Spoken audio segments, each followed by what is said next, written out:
ملک کے وزیر اعظم اور آرمی چیف میں کھٹ پھٹ کی خبریں زوروں پر تھیں اور دونوں اپنا اپنا داؤ کھیل رہے تھے۔ چند ہی دن پہلے نواز شریف اپنا داؤ کھیلتے ہوئے جنرل پرویز مشرف کو آرمی چیف کے ساتھ ساتھ چیف آف ڈیفنس سٹاف کی ٹوپی پہنا کر اپنی طرف سے مفاہمت کا ہاتھ بڑھانے کا اشارہ دے چکے تھے۔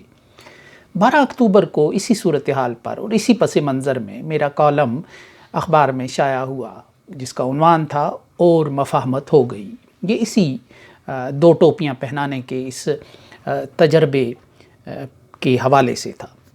4 بجے کے بعد پیدا ہونے والی ہلچل میں کے دوران ہی ہمارے ایک دوست اور معروف دانشور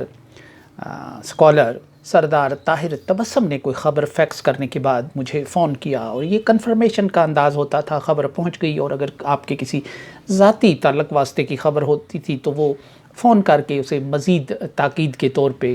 کہ اس کو جلد ہی ریلیز کر دیا جائے اخبارات کے لیے، تو فون کرنے کا ایک رواج ہے آج بھی اخبارات میں۔ سو ان کا فون مجھے آیا، انہوں نے بتا دیا کہ آپ کو خبر بھیج دی ہے، اور اس کے ساتھ ہی انہوں نے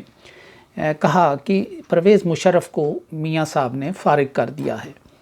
اس کے بعد نیوز روم میں تبصروں اور تجزیوں اور نئی خبروں کا ایک سلسلہ شروع ہو گیا، اور مجھے اپنے کالم جو اسی دن شائع ہوا تھا اور مفاہمت ہو گئی میں اندازے کی غلطی پر کچھ افسوس ہو رہا تھا۔ شام ہو رہی تھی اور 111 بریگیڈ کی گاڑیاں شاہراہ دستور کا کنٹرول سنبھال رہی تھیں۔ راولپنڈی جو ہمارا ایک اہم بیورو تھا، وہاں سے بھی کچھ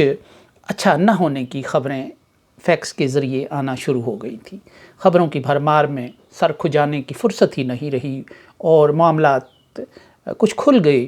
تو غالباً 10 بجے کا وقت ہوگا یا اس کے بھی بعد جب شفٹ ختم ہونے کا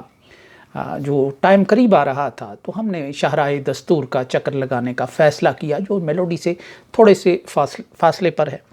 اور ہر طرف اس وقت ہم نے دیکھا کہ مسلح افواج پھیل چکی تھیں۔ پی ٹی وی جو جنرل پرویز مشرف کی برطرفی کی خبر نشر کر چکا تھا، جہاں ہمارا بھی کبھی کبھی پروگرام کے لیے جانا ہوتا تھا، محاصرے میں تھا۔ سامنے بالائی منزل پر جو پی ٹی وی کے اس وقت سربراہ تھے یوسف بیگ مرزا کچھ اس انداز سے ٹہل رہے تھے کہ جیسے وہ گیٹ پر کسی کو پیغام دے رہے ہوں، اب فکر نہ کریں میں ہوں نا۔ نواز شریف اس وقت پنجاب میں مقبول تھے، جی ٹی روڈ میں ان کی مقبولیت کا توتی بول رہا تھا۔ پختونخوا اور بلوچستان سمیت تمام قوم پرست جماعتیں ان کی اتحادی تھیں اور بھاری مینڈیٹ ان کی جیب میں تھا، مگر عام پاکستانی کے لیے سب سے تکلیف دہ بات طیارہ ہائی جیکنگ کی کہانی تھی۔ وہ تو ہمارے سپہ سالار کو بھارت کی جھولی میں ڈالنے والی بات تھی۔ ابھی کرگل کے زخم ہی تازہ تھے کہ ایک اور افتاد اس کہانی کی صورت میں لوگوں پر آن پڑی تھی۔ اخبار کی اس دور کی فائلوں کا رخ کروں تو کم از کم 10-15 یا اس سے بھی زیادہ جو کالم ہیں وہ میں نے اس بیانیے کے زیر اثر لکھے ہوں گے کہ ظاہر ہے کہ ہمارے آرمی چیف کو ان کی جان کو خطرے میں ڈالنے کے لیے ان کے طیارے کا رخ موڑنا اور ان کو بھارت کے حوالے کرنا،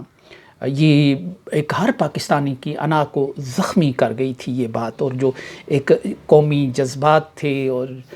ملی جذبات تھے اور نہ جانے کون کون سے جذبات جو کونے خدرے میں سوئے پڑے تھے، وہ بھی اس کہانی سے جاگ گئے تھے کہ ایسا بھی ہو سکتا ہے کہ کسی ملک کا چیف ایگزیکٹو اپنے ہی ملک کے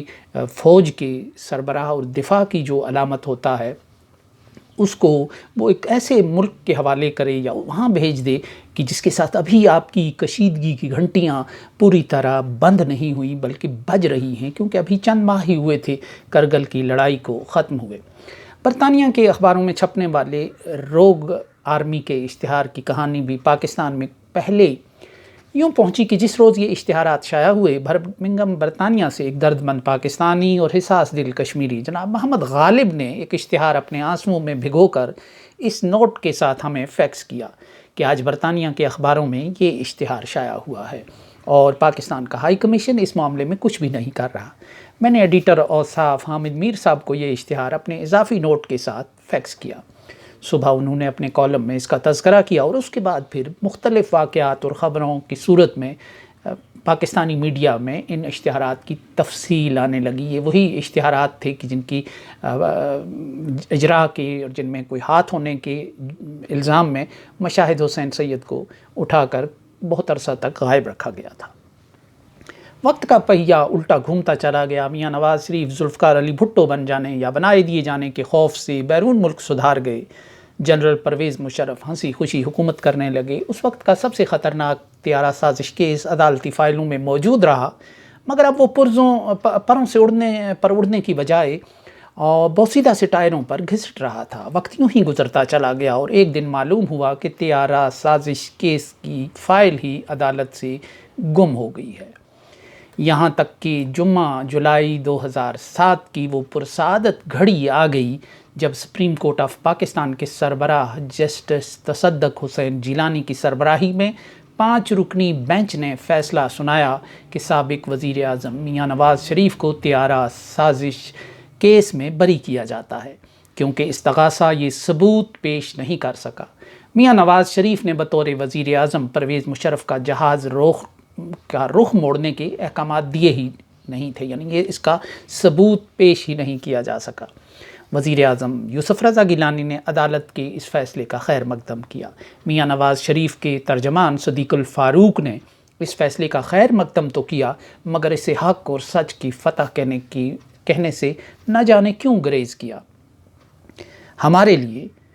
خوشی کا پہلو یہ تھا کہ ایک سویلین حکمران بری ہو رہے تھے، مگر کلک اپنے 10 برس ضائع ہونے کا تھا. کس طرح ہم میاں نواز شریف کو دنیا کا انوکھا ہائی جیکر سمجھتے رہے جس نے زمین پر بیٹھ کر فضا میں محو پرواز جہاز کا اغوا کر کے دنیا میں جہازوں کے اغوا کی تاریخ کو ہی بدل ڈالا ہو. 10 سال بعد ملک کی اعلیٰ ترین عدلیہ نے اس کہانی کو جو بغاوت، غداری اور سزائے موت جیسے خوفناک موڑ اپنے اندر رکھتی تھی افسانہ قرار دیا. ہر پاکستانی کی دلی خواہش تھی کہ 9 مئی کے کردار اس بار بچنے نہ پائیں، مگر کور کمانڈر ہاؤس کی جانب رواں دواں قافلوں میں ایک گاڑی کے اوپر بیٹھی اندلیب عباسی